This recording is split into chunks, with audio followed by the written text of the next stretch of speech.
Welcome to the Vanderbilt Philosophy Department faculty interviews. I'm here with Emanuele Costa, a specialist in early modern philosophy, Spinoza in particular.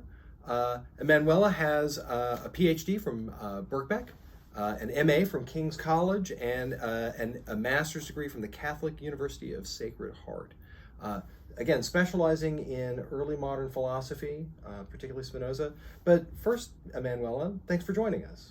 Thank you for having me. I'm so very happy to finally be at Vanderbilt. Right, finally be at Vanderbilt. So, first semester here. This is the fall of 2021. First semester teaching here at Vanderbilt. And so it's a little bit of a wait for you to come online here. The pandemic slowed us down. The pandemic has effects on many. But we're really happy to have you here. A circuitous path to the position here, but tell us how your path into philosophy. Tell us what that was like. Yeah, so I grew up in Sicily, in southern Italy, and I was raised in a very Catholic environment, where theology was the natural way to pursue rationality. And so I was very close to, scholastic paths to understanding the nature of God and the nature of the Word. And I did go to the Catholic University in Milan to try and pursue that. But kind of halfway through that, I became slightly uncomfortable with the notion of mystery. So while I keep a great deal of respect for all the great Catholic philosophers, Christian philosophers especially of the Middle Ages and of the early modern period, I just wanted a step beyond, just a little bit of not giving up on what's the key to unlock the mysteries of the universe. So intelligibility is a criterion. Then this is very much a sort of a first key to your interest in the rationalist tradition. Then. Yes, it is. In fact, my interest for Spinoza is how just unrelenting he is in asking perhaps the biggest philosophical question at all times: why? Why is this a thing? Why are we behaving in this way? Why do we believe certain things? So this unrelenting questioning of reality and of the human mind is really what I try to pursue in philosophy. So looking for reasons behind things.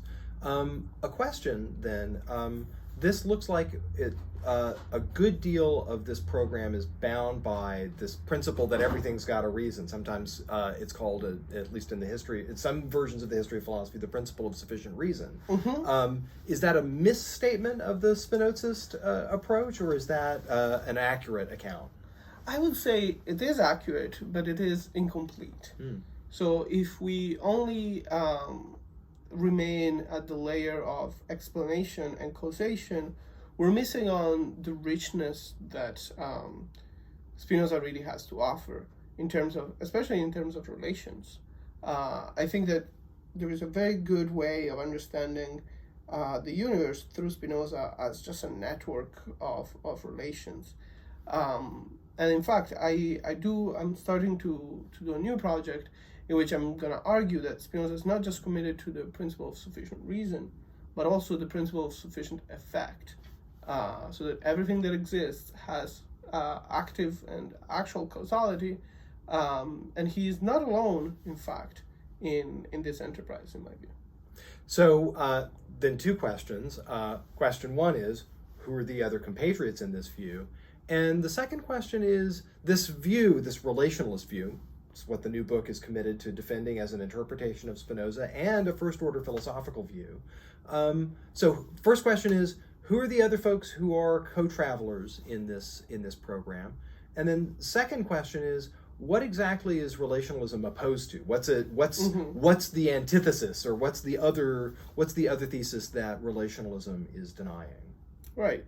So let's begin with the first one, which I do see traces of this view in a lot of people around the 1600s and a little further in the 18th century. So, for example, I'm thinking of Anne Conway and Margaret Cavendish and Émilie du Châtelet, all seem to be committed to this view that there are no inert objects in the universe, and so that everything has to have some internal causality that always is productive in generating new relations.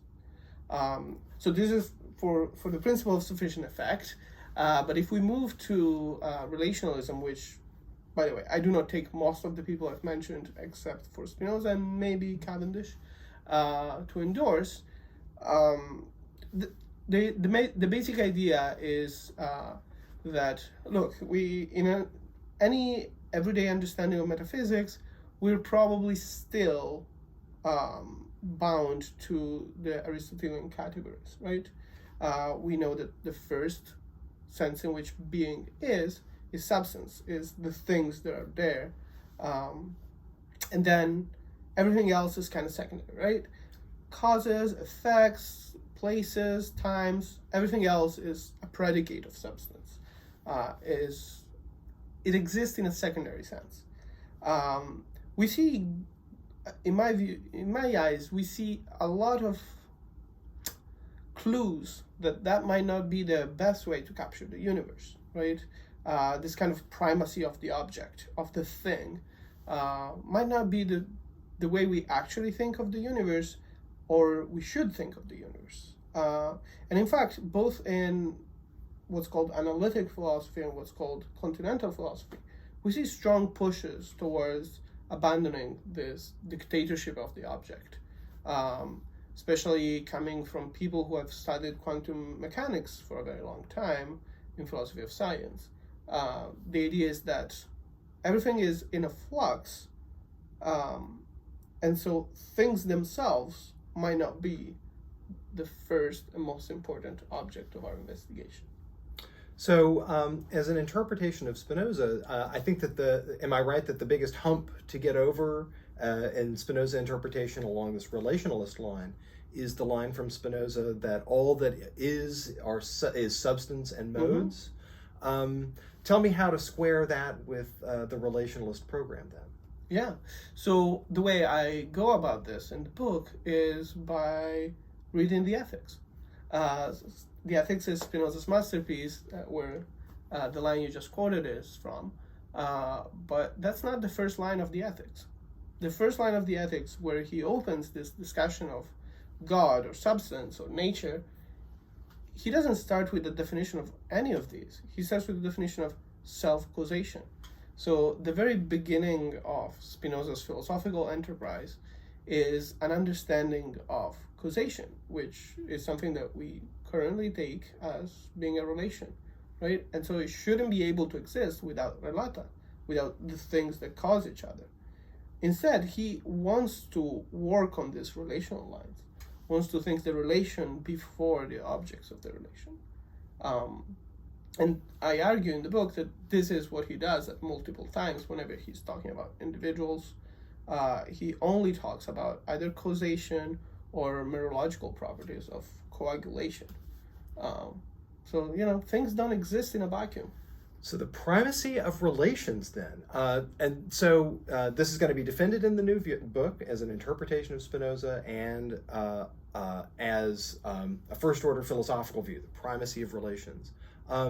Spinoza has had some uptake, and particularly you're also working on some uptake of Spinoza's work across the channel in England, in particular by Samuel Taylor Coleridge. Tell us about some of this work. Yeah, no, I mean, whenever I've been reading Coleridge, I'm always surprised that people don't take him seriously as a philosopher. Well, he's a poet, isn't he? Yeah, right? He's a poet. Maybe he's a lecturer or, an intellectual. But in fact, a lot of his work was dedicated to developing some, maybe a little derivative, but certainly well thought through philosophical thesis.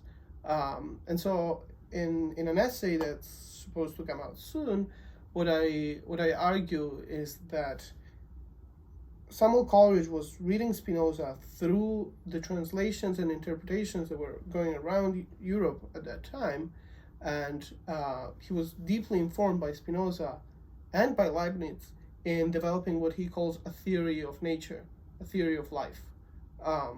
And so my idea is that for Coleridge, there's this basic generative function that no wonder he sees as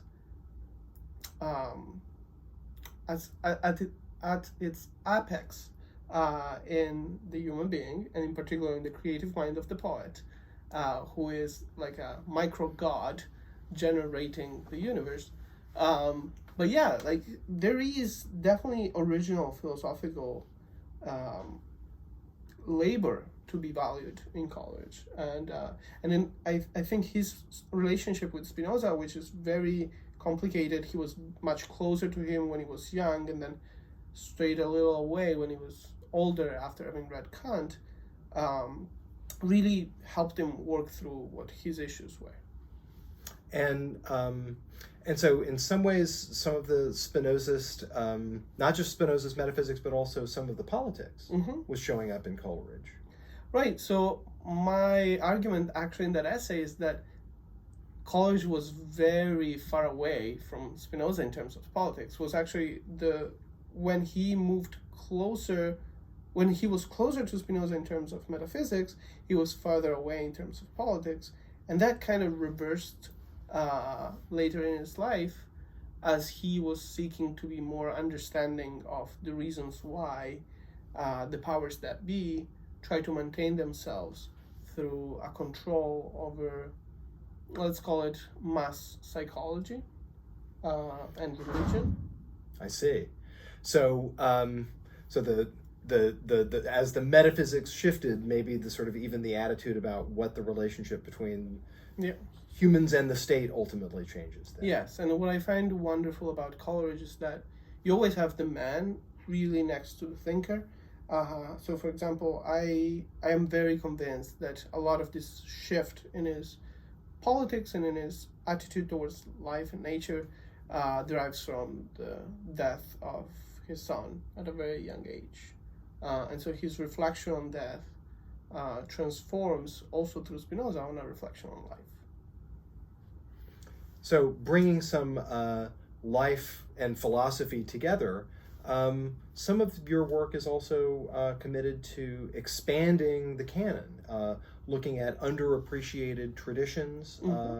And so tell us something about that work. Yeah, I'm very committed to this project, both in terms of the research that I do, but also in my teaching. In my modern philosophy course that I'm teaching this semester, and I will be teaching next semester as well, we don't just read, the big six or the big seven, or whatever the newest canon is, but we really try to unearth what the philosophical humus, the philosophical relationships at the time were, who was reading what. And once you start doing that, instead of just focusing on what after the fact we reconstruct as the biggest contributions, you realize that maybe people weren't thinking of philosophy or scholarly efforts in the same way we do. They were really conceiving it as a collaborative function of existing in the intellectual world. So, for example, I do focus on women philosophers who have been constantly underappreciated, especially because of Hegel's reconstruction of philosophy in my eyes. But you have people like Conway, people like Cavendish, people like Du Châtelet, or all of these women who were crucial to the development of social and political philosophy, but also of metaphysics and ethics, that you can bring in the conversation and that were being read at that time. We don't read them anymore, or we don't read them as much, but that's on us, not on them. The moderns were not perhaps as sex concerned as we are now. And so this is showing up in your classroom. So we're seeing this in the modern philosophy course that you're teaching. Tell us also about your, we're recording this in the fall of 2021. So you're teaching the modern philosophy survey at the undergraduate level, and then we've also got the seminar on Spinoza's ethics. Tell us a little bit about that. Well, it has just been great for me to come in for my first semester and be given the chance to work with our incredibly bright graduate students on one of my favorite texts of all time.